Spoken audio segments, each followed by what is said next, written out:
I'm Zeke Alexander, and welcome back to my channel. This is my Rehop Season 7, Episode 13 recap for the girls.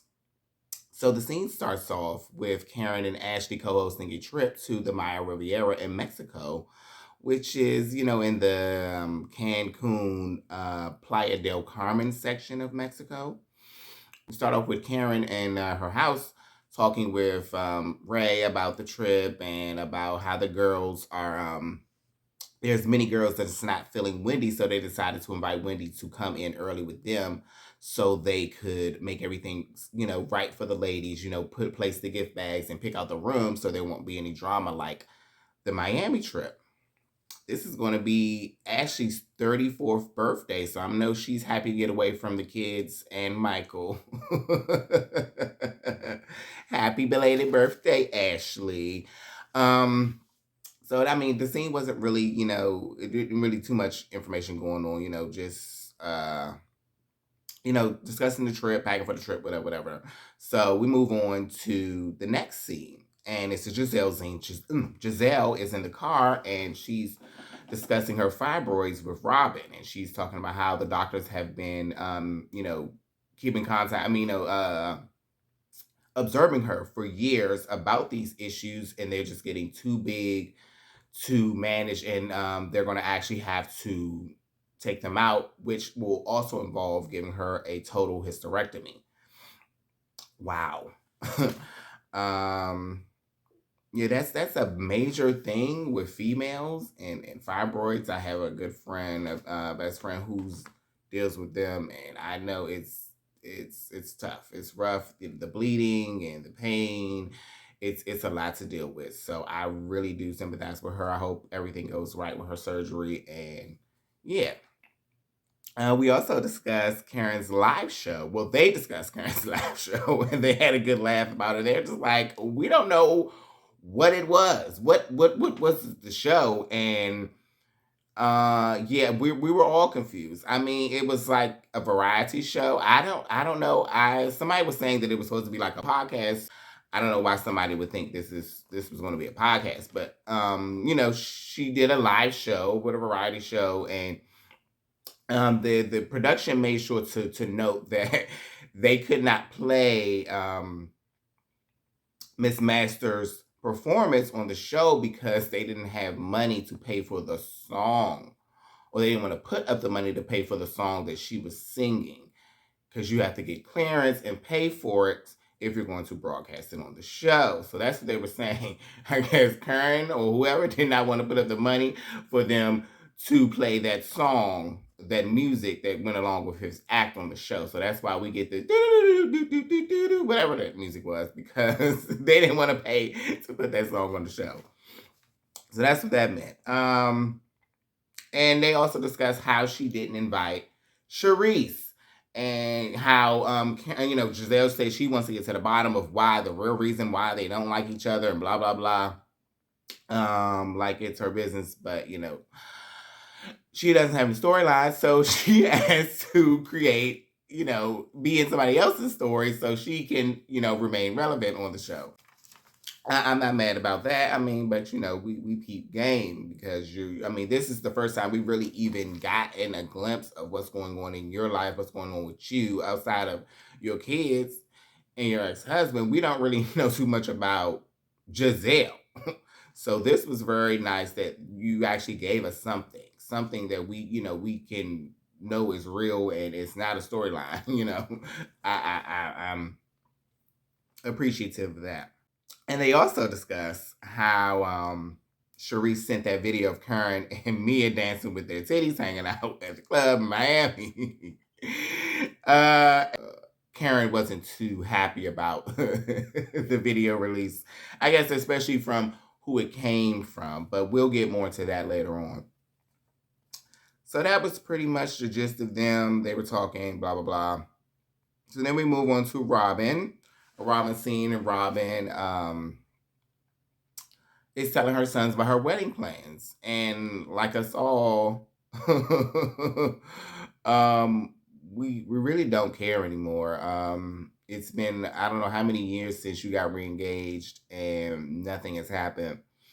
And now you're saying you're going to have a private ceremony for just you and the boys, and you don't even have that shit together. You haven't even planned it yet. You talking about you don't know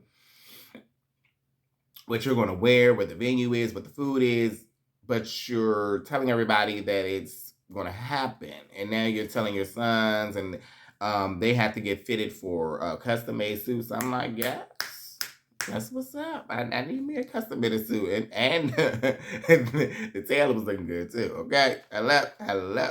Her youngest son, Carter, was like unintentionally shaded the parents, and he was like, I thought there wasn't going to be a wedding. I thought y'all was just going to be married, and we were just going to, keep it moving like we've been doing, because it didn't seem like it was that important for you to have a ceremony in all these years. Like, shit, we damn near about the house now, girl.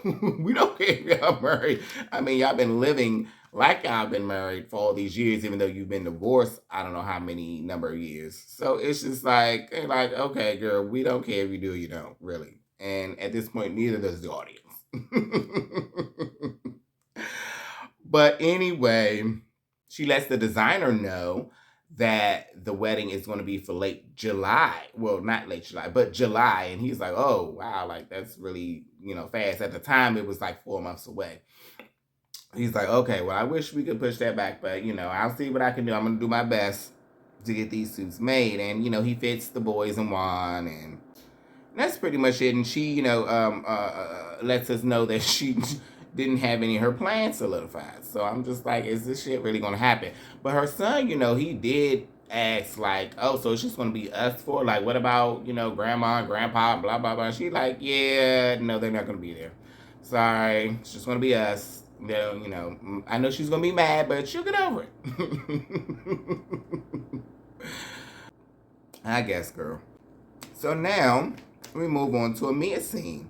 And Mia is discussing her new businesses opening with G and what's going on with those things. And, just telling us how busy she is with and exhausted being a working mom. And then there's a little scene where, she's talking to G, asking him that he needs to, jump in for her because she's going to be busy for an event for the kids. And, he's like clueless. Like, I mean, I can go and sit in the car. Like, I don't really want to go inside and participate, but I guess if you need me to. That's parenting. I'm just joking. I can't say anything about that. I mean, no. In all honesty, he seems to like he's a good dad and attentive and everything in there. So I don't know. But she also was talking to him about how Jacqueline. She felt like Jacqueline was taking advantage of her because every time, she's going somewhere and they're going together and Jacqueline needs a babysitter, she brings her children over to where Mia's kids are. And Mia's like, yeah, I told her she could do it. I told her, if you need a babysitter, yeah, just bring your kids where my kids are. But she's like, it's not once in a blue. It's like almost every time. And no, like, I don't pay for the babysitter for us. I pay for the babysitter for me. Even though it is her sister, that doesn't mean that she, should just be able to drop her kids off at any time, any place, just because that's her sister. Her sister is probably watching them at Mia's house or something. So where Mia's stuff is, where Mia's food and things is, it's not like she's sending her kids over there with food and everything. Like, no. Like, I understand that's her friend, but it's like, okay, like, it's just a fine line between me being helpful and you taking advantage of my help. Like, don't take advantage, because nothing good lasts forever, okay? It's over. It's over between them two. And I mean Mia and Jacqueline. But yeah, Mia just, pretty much she's irritated by it. She's irritated by Mia. She was irritated by Mia in Miami when because she didn't even bring like the stuff she needed, her toiletries and stuff. It's like, god damn, you are grown as shit, you should be able to have your own toiletries. So I understand Mia's frustration. I don't I understand in a crunch time you might forget one or two things, or you might need my babysitter here and there. But if she's on the clock for me and my kids, then it's my babysitter and it's not your sister. So you shouldn't feel, that just because I'm your best friend and that's your sister. Like, no, it doesn't work like that. You still should have had your own shit set up outside of that because you're a grown woman and those are your kids. I'm just saying. Now we move on to an Ashley scene, and Ashley, Wendy, and Karen arrived together in Miami. Wendy shares that she's still recovering from kidney stones, which were very painful for her. And she's happy to have them removed. The girls asked her if she'll be drinking. She says yes, she will be drinking, even though she'll have to drink a lot of water. But the doctor said that she can drink, so she will be drinking. They all have a nice little cheers moment in the truck, because the truck had some Coronas in it, and they, all cheers together with the Coronas, welcoming each other, on the trip. So that was, as she shares with the girls, that this is going to be a cultural trip, not just drinking in the sun. They're going to go visit a cenote, the cultural spots like the Tulum archaeological spot, which I went to when I went down there. It's really nice. And they're going to just do some fun stuff, cultural stuff, not just sitting around getting drunk, starting drama. But we need some drama too, but yes. Show us a little bit of Mexico, that, we haven't seen on the show. I've seen these parts because I've been to Mexico 3 times already. I've been to Cabo, I've been to Cancun, I've been to Playa del Carmen. So yes. And I've been to that archaeological site, Cancun. I've been to a cenote. It was beautiful. I'll post some of my pictures up.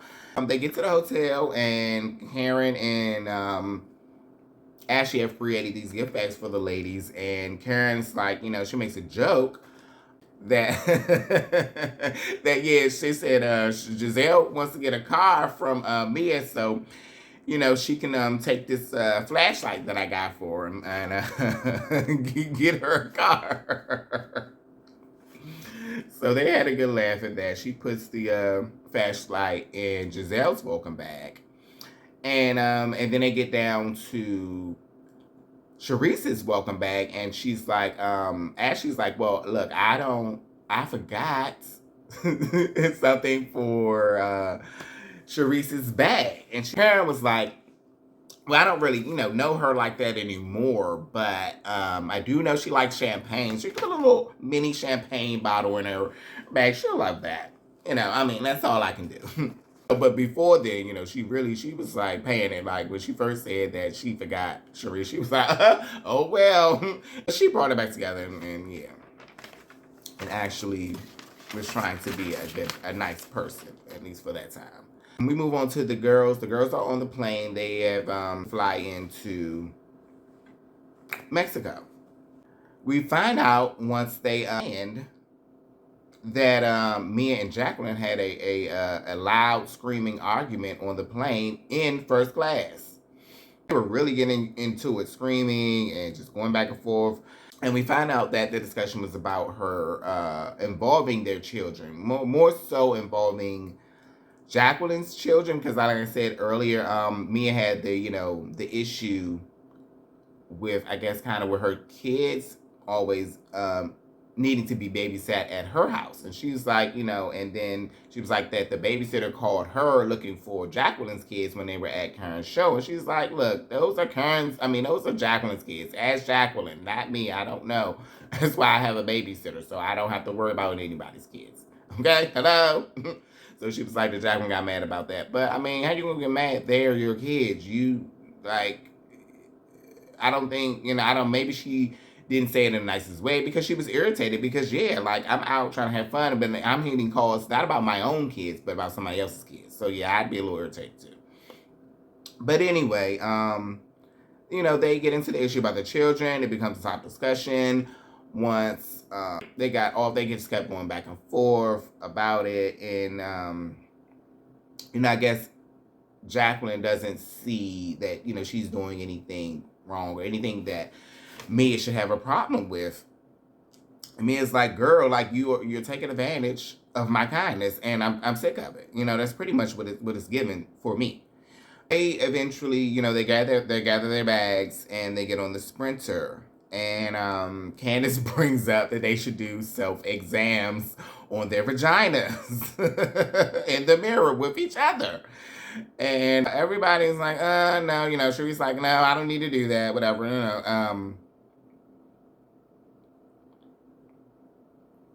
yeah, she was like, Charisse like, yeah, I don't need to do that, baby. You can do that. And, Giselle was like, yeah, y'all, you can do that. And Robin was like, that Candiace was giving her Mia vibes.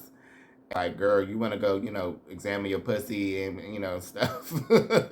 Candiace was pretty much just like, she wanted to, see what it looked like before she has children. She wants to see what it, she wants to remember what it was like before it gets all stretched out from that baby's head, okay?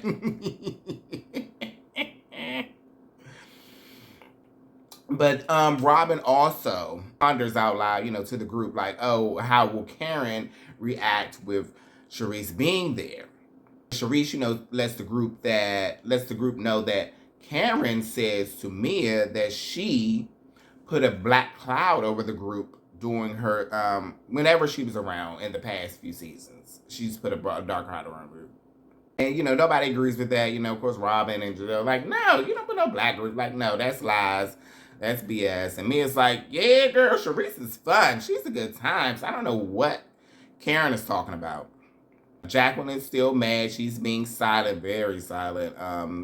She's still not talking to Mia. And they've pretty much, the girls just like, let them do them. They're not like trying to jump in it right now.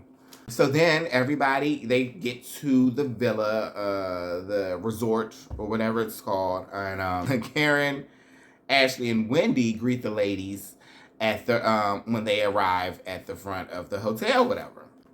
Karen has a little surprise for Ashley with a little birthday happy hour at the restaurant there at the bar at the hotel.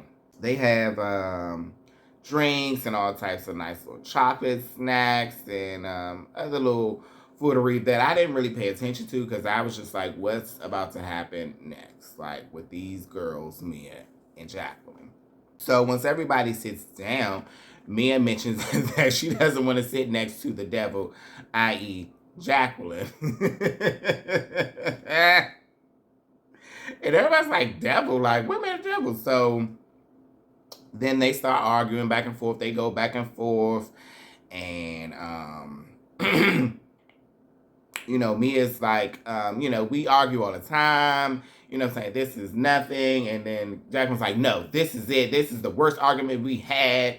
And Mia brings up a story from the past in her confessional where there was a time that Jacqueline got mad at her because she didn't allow her to copy off her test, and she threw a brick at her, I guess, after they got out of class or something. I'm like, no, that's crazy.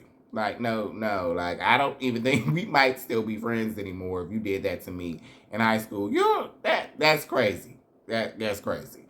But, I mean, I digress. And so they continue on with their argument, and Jacqueline's like, that, yeah, Mia just needs more penis in her life. She needs some more dick in her life, and maybe she'll be happier and get the fuck off my ass. That's pretty much what she was getting. And so Mia was like, oh, you want to go there? Do you want to go there? Oh, well, keep your legs closed to married men, bitch. And so she's like, what? Oh my God. Like, so Jacqueline's like, what? Oh, you done sold your soul to the devil now. You have sold your soul to the devil, and I would never fuck your husband. I would never sleep with your husband. So what are you saying? And that was confusing because we were like, where are you coming from? The girls were confused. Like, she didn't say you slept with her husband. She just said stop sleeping with anybody's husband.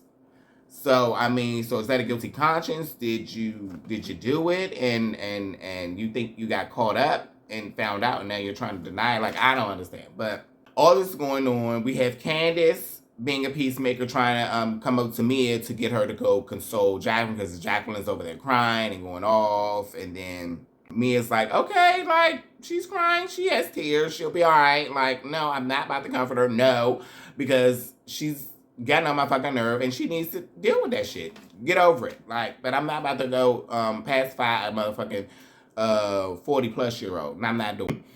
Which I thought was entirely strange. I guess Candiace to care so much about Jacqueline when Jacqueline was just coming at your neck for Mia at the Miami trip. But, that just shows what kind of person she is, that she's a bigger person and she really cares about people, because she was caring that that girl was over there crying and in distress. So I big ups to Candiace. I appreciate you, because you don't, hold your feelings on your sleeve. You actually care about people, and you put your own self aside to show care for them, and that's what's up. I respect that so much. Pretty much, Mia gives zero fucks, doesn't care about Jacqueline. And so then we have Wendy, the other girl who was being trashed by those two same women in Miami. Here she goes, jumping in, trying to be a peacemaker, and she's comforting Jacqueline, saying that, it also says that Mia, in her confessional, that Mia is terrible for turning on Jacqueline like that. And shit happens, people change, and people, especially, when they're in a new environment around different people. And this is pretty much what's happened with Jacqueline. Like, Jacqueline's, I don't know, she's switched up, I guess, too much for Mia to deal with. And so Mia's like, okay, whatever. I gotta show you like I show everybody else. Don't play with me. Like, friend or no friend. Jacqueline, she's just pretty much, she's distraught. She's like, so you're throwing a 30-year friendship down the drain? Like, what? I'm not.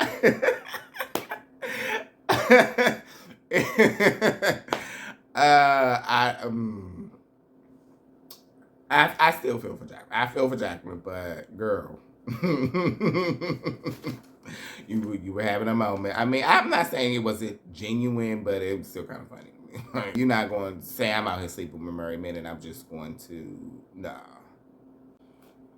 Very obviously, Giselle and Robin are not getting involved in this. They don't get involved. They don't go, try to get them together, pull them aside or anything. Like, they just, they're just watching the shit unfold. They like the drama. They like to sit back and watch, clearly, because they didn't jump in at all. While Candiace is still trying to play peacemaker and calm them down. So Giselle jumped in and was like, can we, put a pin in this? And Karen was like, for once, I'm going to agree with Giselle. And can we just table this for right now? Because I have one more surprise that hopefully can help us, get everything back together. And then we have a little conventional moment where Candiace has a moment where she shades Mia and Karen. She says, because Karen says she has a surprise. She was like, I'm tired of surprises. We got Ashley surprising us with her big ass forehead, and we got Mia and Jacqueline surprising us with domestic issues. Like, I don't need no more surprises. Come through, Reed Queen. Love ya. Moving on to the surprise. The surprise is a shaman that Karen has set up on the beach, and they go and, they have this session with the shaman. He's has the smoke, and he's blessing everybody's body or cleansing them of the, bad juju or whatever the hell. And all the ladies share their intentions. He asked the ladies to share their intentions for the ceremony, and they all go around. And then we have a confessional moment from Karen, where Karen says, here we have this has-been leprechaun looking around here looking for gold coins and friendship. Girl, bye. You call her a has-been leprechaun. I died. I died. I'm sorry, that shit is hilarious, girl. That was a cute read, Karen. Look like you taking some notes from Ashley. I mean, not Ashley, Candiace. The session didn't bring much healing between Mia and Jacqueline. When Jacqueline went around, when everybody was going around hugging each other, and Mia tried to hug Jacqueline. Jacqueline was like, no, And so she was like, see, I tried to hug her. And, Candiace was there, trying to, get them to hug. And, she was like, well, just hug her anyway. And she's like, no, girl, I tried. She don't want me, like, go on now. Candiace admitted in her confession that even though she started off on a bad foot with Jacqueline, she still feels bad how Mia is treating her. And that it was like, it's just not, she feels for her. She feels like, because she know how it is, being, attacked, I guess, or confronted in front of the whole group and, just having to deal with that by yourself. So, I commend Candiace for being a support for Jacqueline. That's nice. Very nice of her. So, they all go back to change and get ready for dinner, which will be at a restaurant in the hotel. And they go through their bags, their welcome bags, and discover the vibrators that Ashley left for them. And then the other little particular things they put in the bags for each individual lady. The not bride-to-be, Robin, went on the balcony and had on her little veil, and the wind blew it away. Bad omen. Because we know this wedding is probably not going to happen. But, we're going to go along, I guess, for a little bit longer. Together at the restaurant, Giselle gets there first with Ashley and Karen. And they discuss that Ashley saw her out on a date with one of her former beaux from seasons ago. And, she was like, yeah, we've been dating and, everything's nice. And they asked her, did she kiss him? And she was like, yeah, she did give him a kiss at the end of the date. And it's, I'm just happy that she's dating, I guess, somebody that we can actually see and know that it's real. But yeah, she does keep dating people from her past. So, like, why is that? Like, if it didn't work out then, why are you going back now? Or was it not that serious then now? So I don't know. Because we don't know too much about her. Like, we don't know too much about her dating. So we just all have to make assumptions. Good for her that she's actually dating somebody. But we do learn in her confessional, the producer was like, so what does a man that is dating you, what does he need to have? And she said, he needs to be funny and he needs to have a big dick. All right. But, those are two very important things. Nobody wants to be with a bore and nobody wants to be with nobody that can't please them. So, I understand, Giselle, and yeah. You need a few more things to go with that other than those two things. But those are definitely two important characteristics to have. So Charisse arrives to the table, and Karen is clearly bothered, clearly irritated by her presence, clearly making faces and turning her head, turning her nose up, looking like the Wicked Witch of Mexico, child. But I love you, Karen. I love you, but sometimes it knows your face and make no faces, and that nose just it does that, that witch thing. I'm just saying it does. And as usual, all the other girls, show up pretty, late-ish. And Ashley brings up the gift bags, and Robin shares that her veil flew away on the balcony. And Karen in her confessional was like, girl, that veil was like, bitch, bye. You ain't getting married, and so ain't no need of me staying on top of this motherfucking head. We heard this for 7 damn years, and ain't shit happened yet. And then you got that fake-ass ring. Don't nobody believe that shit, girl. Sit the fuck down. Karen went the fuck in about this wedding because she don't believe it there. And she's been the main one on top of them asking about it. So she knows, she's strong in her feelings that this shit ain't gonna happen. Why she call that ring fake? Like, yikes, I can't wait for you for this one. So Giselle discusses the flashlight that she found in her bag, and they have a little laugh. Mia laughed. And Candiace discusses doing vaginal exams again, with Ashley now at the table. And she said, yeah, I just want to remember what it looks like before I have kids. And, Ashley's like, yeah, I look down there too. I do exams too. I want to, make sure it's still looking good, looking right. Candiace also lets the table know that she's back to doing her egg retrieval process because she thought she might have been pregnant earlier this season when she missed her period, but it was a false. Clearly she's not pregnant. So she says, she felt like she was, she didn't do good. She kind of failed on the first try with the egg retrieval. So now she's going to give it a second chance to get it right. Fingers crossed, Candiace.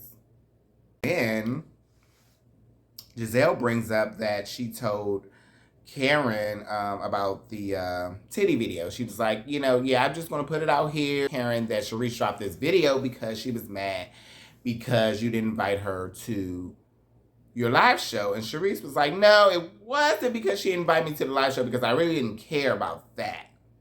But she says, but I did assume that she wouldn't like it.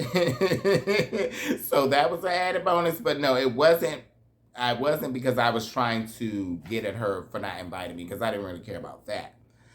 So Karen jumps in and she was like, well, I wasn't mad about the post, but I felt like, if, you're trying to be, friends again and everything, that you could have sent it to me and we could have had a good, laugh, a bonding moment since you around here begging to be my friend again. And she's like, girl, ain't nobody begging you to be your friend. She says, however, she says, I'm good with not being friends with you, but just keep it real, girl. If you don't fuck with me, say it to my face. Don't go around to the other girls in the group talking shit about me, saying I'm not a good person and you don't want to fuck with me. Then in my face, you don't say shit to me. You give a half-ass smile and a half-ass hello and nothing. But then you're talking all this shit behind my back. So yeah, I agree with you, Charisse. Like, no, girl, if you don't fuck with me, let me know to my face so I can let you know how I feel and we can keep it moving. But because who wants to keep hearing she said this from this one, she said that to this one, she said no, bitch. keep it together. So Charisse says, so yeah, she was like, so be a woman, say it to my face about not winning a friendship. Do that for me. Then goes into confronting Karen about not being a supportive friend to her after she was off the show. Her dad had died and, she was going through that terrible divorce with Eddie. I think that's his name. She was just saying, and she also, shared how she supported Karen after her parents died, after her mom died. She drove down her house to, comfort her and show her support her to the funeral, whatever it was. Karen was like, no, girl. No, you tried, like, you was just doing that to get back in this friend circle, like, it wasn't genuine. And Giselle tries to jump in, and she's like, yeah, she did come down there. She's like, pump your brakes. I ain't talking to you, bitch. That's pretty much what she wanted to say. And Karen was, pretty much to Charisse, like, girl, it wasn't genuine. You just try to get back in this group, girl, because you've been gone and nobody's fucking with you. She was like, girl, yeah, nobody has talked about you in years, bitch.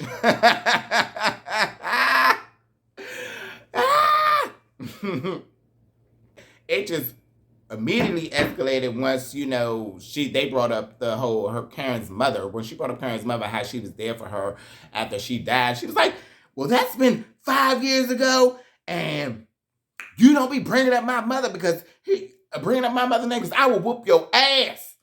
So she jumps up from the table. Then Charisse pounds the table. She jumps up. Girl, no. Nobody was talking about your mother. I'm talking about how I was supportive to you and you weren't supportive to me. And so it just goes. They're going back and forth. Everybody's looking around like, why is Karen going off like this? Because it doesn't warrant this. Like, girl, you're doing too much. Like, and she wasn't talking about your mother. She was just saying she was there for you after your mother died. She didn't say anything personally about your mother. Hello? Like, you're reaching. You're really, really reaching. Like you were for that wig when it was sliding off your forehead, girl. That was pretty much the end. Giselle had just shaded Charisse and Karen in her confessional talking about, I don't know why these two geriatric females over here fighting each other. You know, why am I witnessing a geriatric fight? But I really, you know, we really need to get to the bottom of what this is about, because it's even more crazy than it was before. She also insinuates that the beef must have to do with Charisse sleeping with one of Karen's side pieces, allegedly. She said, "Don't miss a chance to be shady, child." Pretty much, yeah, that was the end of the episode. Thank you for tuning in and watching this all the way to the end. Please like, comment, and share if you like. Share if you care. Again, my name is Zeke Alexander, and thank you for tuning in. Please check out my other videos, and I will be posting more to come. Bye.